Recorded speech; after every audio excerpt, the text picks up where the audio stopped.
Supreme court में practice and procedure committee जो इजलास जस्टिस मंसूर अली शाह इजलास में शरीक न थियो। चीफ जस्टिस काज़ी फाइज़ी सां ऐं जस्टिस अमीन शरीक थिया। सुप्रीम कोर्ट जी बेंचेस जी जोड़ जक जो जाइज़ो वरितो पियो वञे।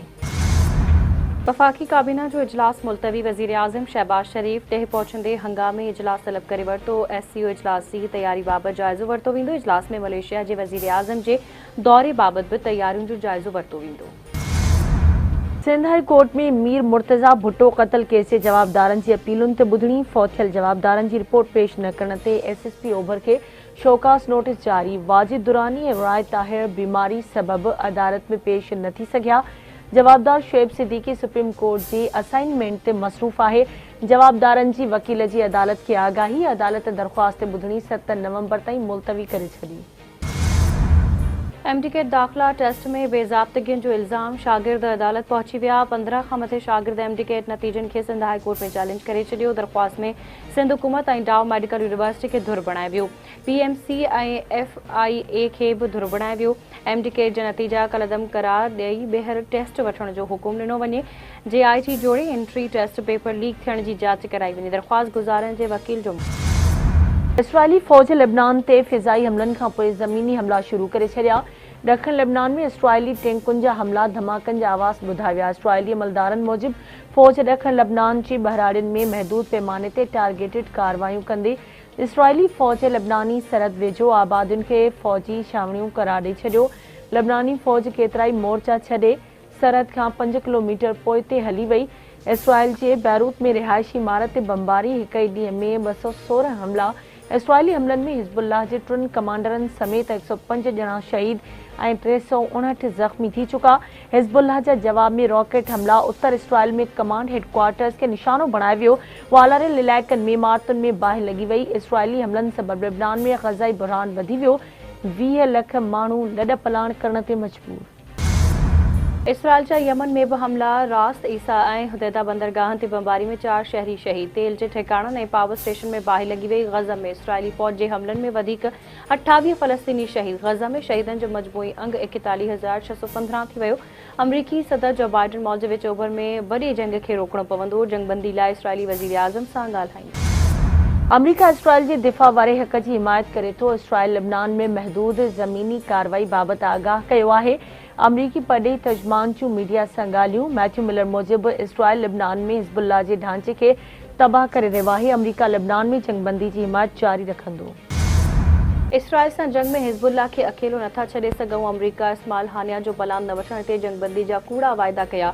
ईरानी सदर मसूद पेशेकियान जो चवणु आहे त इसराइली हमलनि साबित करे छॾियो त हू अदालती कानून जो पाबंद आहे। इसराइल खे छूट ॾियण ते संदसि जुरत वधी वई। तुर्क सदर रजब तैयब अर्दगान गॾियल क़ौमुनि खां ग़ज़ा ऐं लेबनान में आलमी कानूननि जी भञकड़ियुनि जी सूरत में इसराइल ख़िलाफ़ ताक़त जे इस्तेमाल जो मुतालबो करे छॾियो। चवे थो जेकॾहिं सिक्योरिटी काउंसिल इसराइल खे ग़ज़ा ऐं लेबनान ते हमलनि खां रोकण में नाकाम थी आहे त गॾियल क़ौमुनि जी जनरल असेंबली 1950 में मंज़ूर कयल ठहराउ तहत इसराइल ख़िलाफ़ ताक़त जे इस्तेमाल जी तजवीज़ पेश करे जंगबंदी लाइ इसराइल ते दबाउ वधाइण लाइ मुआशी सफ़ारती ऐं सियासी नौयत जा सख़्त क़दम खणणु घुरिजनि। गॾियल क़ौमुनि जे सेक्रेटरी जनरल जी लेबनान में ज़मीनी कार्रवाई जी मुखालफ़त एंटोनियो गुतरेस जो चवणु आहे त कंहिं बि सूरत में लेबनान तबाही जी सच नथो सही सघे। इसराइल अॻई लेबनान ते फ़िज़ाई हमला करे रहियो आहे। लेबनान में ज़मीनी कार्रवाई ख़िलाफ़ आहियूं।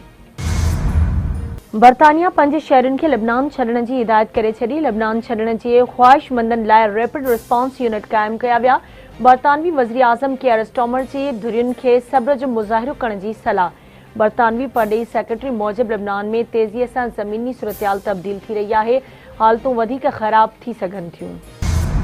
अवाम लाइ ख़ुशख़बरी। वफ़ाक़ी सरकार तेल अघनि में घटाई जो ऐलान करे छॾियो। पेट्रोल जे फ़ी लीटर अघ में 2 रुपया 7 पैसा लाथ। लाइट डीज़ल जी क़ीमत में 3 रुपया फ़ी लीटर घटाई कई वई। घासलेट जो फ़ी लीटर बि 3 रुपया 57 पैसा सस्तो। नोटिफिकेशन मूजिबि तेल जा नवां अघ अॼु खां लागू थी विया। सिंध हाई कोर्ट गुम थियलनि जी बाज़ियाबी लाइ कोशिशूं जारी रखण जो हुकुम ॾेई छॾियो। JIT ऐं सूबाई टास्क फोर्स जा इजलास बि जारी रखिया वञनि।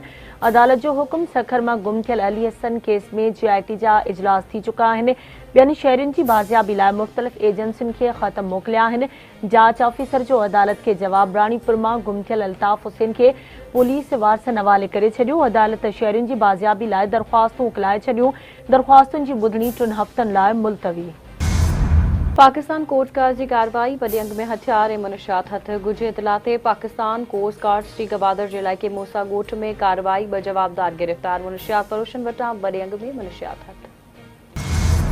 सकाफ़त ऐं सियाहत वारो सूबाई वज़ीर ज़ुल्फ़कार अली शाह चवे थो गोरख हिल बाइकर्स रैली जी शुरूआत थी चुकी आहे। सिंध जी सियाहत खे हथी ॾियण लाइ अहिड़ियूं तक़रीबूं थियणु घुरिजनि। पहिरियों भेरो off road Gorakh Hill rally मुनक़िद कई वई आहे। रैली में सॼे पाकिस्तान मां बाइकर्स औरतूं बि शामिल आहिनि। कामयाब थींदड़नि में इनाम विरहाया वेंदा। हिंगोर जा वेझो 4 ॾींहं अॻु गुम थियल पीरसन जो लाश हथ ॻोठ नूपोटा मां गुम थियल 55 साला पीरसन नज़र मोहम्मद नूपोटो जो लाश हथ आयो। ॻोठाणनि लाश ॾिसी पुलिस खे इतला ॾिनो। पोस्टमार्टम लाइ लाश अस्पताल मुंतक़िल। गौसपुर में पुलिस पिकट भरिसां हिक ॼणे जो लाश हथ गड़ी ते उहो वेझो कोटशाहू थाणे जी हद मां हिक ॼणे जो लाश मिलियो। पुलिस मूजिबि लाश जी सुञाणप पंजाब जे शहर सादिकाबाद वासी ताहिर महमूद तौर थी आहे। मीरपुर माथुलू भरिसां धाड़ियुनि हथां 2 ॼणा अगवा भुंग तलब। घोटकी वासी नज़ीर उर्फ गुरमुख ऐं अतुर खे हथियारबंद अगवा करे विया। मुग़वी नज़ीर जे वारसनि खां 50 लाख रुपया भुंग तलब। गौसपुर में जमाल थाणे जी हद मां अगवा थियल डेरा बुगटी वासी बाज़ियाब न थिया। असदुल्ला मंज़ूर बुगटी खे पुलिस बाज़ियाब कराइण में नाकाम। मुग़विन जे वारसनि पारां इंडस हाईवे ते धरणो। वारसनि जो चवणु आहे त धाड़ियलनि मुग़विन जी बाज़ियाबी लाइ 10 करोड़ रुपया भुंग तलब कयो वियो आहे। भुंग जी रक़म न ॾियण ते मुग़विन जा लाश उमाइण जी धमकी ॾिनी वई आहे। अमेरिका में सामूंडी तूफ़ान हेलन की तबाही 115 ॼणा अजल जो शिकार। फ्लोरिडा जॉर्जिया वर्जीनिया रखण ऐं उत्तर कैरोलिना रियासतूं वधीक मुतासिर।